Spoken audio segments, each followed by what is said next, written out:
Hang on.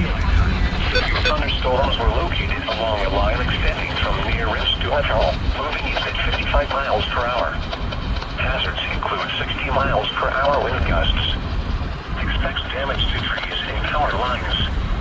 Severe thunderstorms will be near Ashburn around 7:25 p.m. Eastern Daylight Time. Gardner and Ashby around 7:35 p.m. Eastern Daylight Time. Westminster and Princeton around 7:40 p.m. Eastern Daylight Time. Leominster and Fitchburg around 7:45 p.m. Eastern Daylight Time. Lunenburg, Townsend and Shirley around 7:50 p.m. Eastern Daylight Time. Pepperell, Groton, Iron and Harvard around 7:55 p.m. Eastern Daylight Time.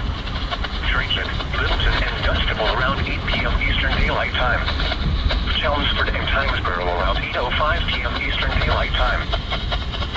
The National Weather Service has issued severe thunderstorm watch number 506, effective until 10 p.m. Eastern Daylight Time. This watch includes the following counties in Massachusetts, Essex, and Middlesex.